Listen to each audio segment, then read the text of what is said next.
The rescue station hummed with its usual chaos. Lieutenant Arya Voss had been awake for 37 hours straight, her medical kit nearly empty, her hands still trembling from the adrenaline of the colony evacuation. The Kethrali settlement had been ravaged by solar storms, and the survivors, both sentient adults and their young, had flooded into the temporary shelter faster than the relief crews could process them. Arya stumbled into the nursery wing, drawn by the high-pitched keening that cut through her exhaustion like a blade. The sound was primal, desperate. She found the source immediately. 5 Kethrali cubs huddled in the corner of an isolation pen, their iridescent scales dulled with stress, their triple-lidded eyes wild with fear. The Kethrali were apex predators on their homeworld, 7 feet tall when fully grown, with retractable claws that could shred combat armor and a bite force that exceeded most industrial hydraulics. But these cubs were barely the size of human toddlers, abandoned in the chaos when their parents had been swept away in the evacuation surge. "Easy," Arya whispered, approaching slowly. The universal translator on her collar chirped softly, converting her words into soothing frequencies. "I'm not going to hurt you," the largest cub hissed, baring needle-sharp teeth.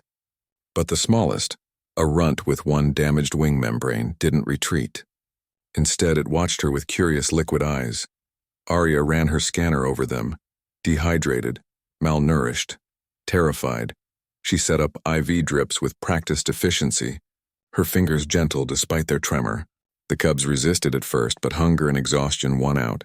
One by one, they accepted the hydration packets she offered, their desperate gulping gradually slowing to cautious sips. The smallest cub, Rin, according to the hastily scrawled identification band around its foreleg, refused to leave her side.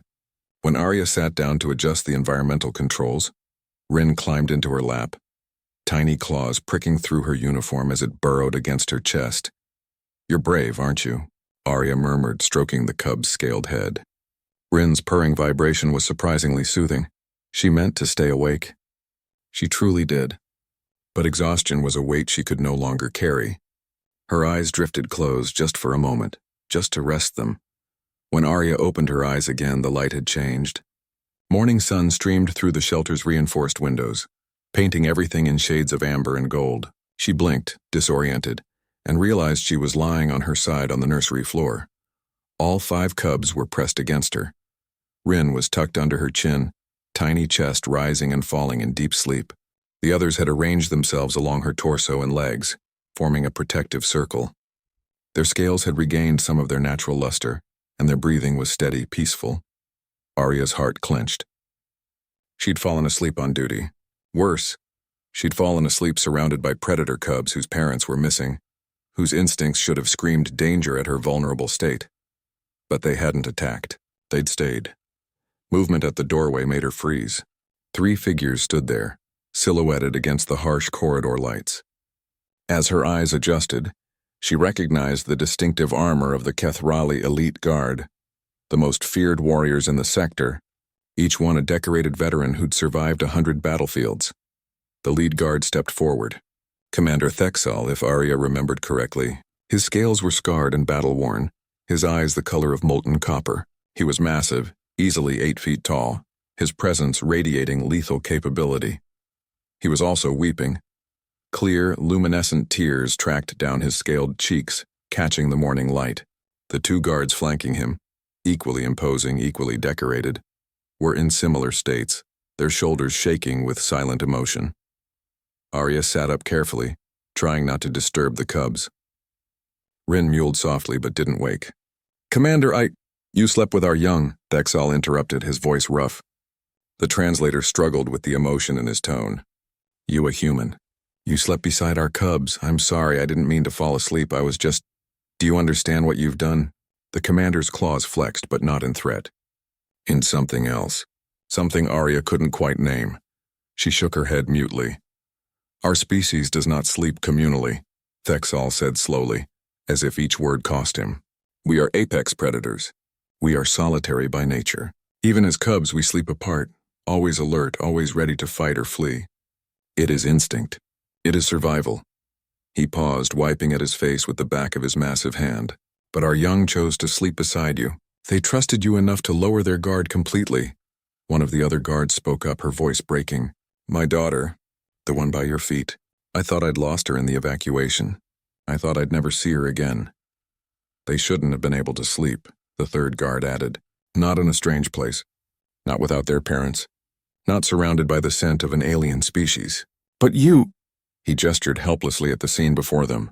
You made them feel safe. Arya looked down at Rin, still nestled against her, tiny claws gripping her uniform even in sleep. Understanding crashed over her like a wave. In our culture, Thexal continued, to sleep beside another is the ultimate act of trust. It is a bond deeper than blood, stronger than fear. You have given our young something we thought impossible. The comfort of knowing they are not alone. He knelt, bringing himself closer to her level, tears still flowing freely. You have honored our children in a way no Kethrali ever could. I just wanted to help, Arya whispered. And you did. Thexal reached out slowly, carefully, and placed one massive hand over hers where it rested on Rin's back. You humans, you are so fragile, so soft. We have always wondered how you survived, how you thrived, how you built an empire among the stars when any of 1,000 species could tear you apart. He smiled then, fierce and proud and grateful all at once. Now we understand. You survive because you make others want to protect you, because you show kindness where others show strength, because you sleep beside frightened cubs and make them feel loved. His grip tightened gently. The Kethrali do not forget debts. You will always have our protection, Lieutenant Arya Voss. You and all your kind. Around her, the cubs began to stir, their sleepy murmurs filling the quiet room. Rin opened one eye, saw Arya still there, and burrowed deeper against her with a contented trill. Arya felt tears prick her own eyes now. I should probably get them breakfast, she said softly. We will help, Thexal replied. And then, if you permit, we will stand guard while you sleep properly. It is the least we can do. As the elite guard moved to assist with the cubs, as Rin finally woke fully and chirped with joy at seeing his mother among the warriors, Arya realized something profound. Humanity's greatest weapon had never been their technology or their stubborn refusal to quit. It had always been their ability to love, even when it made no logical sense to do so, especially then,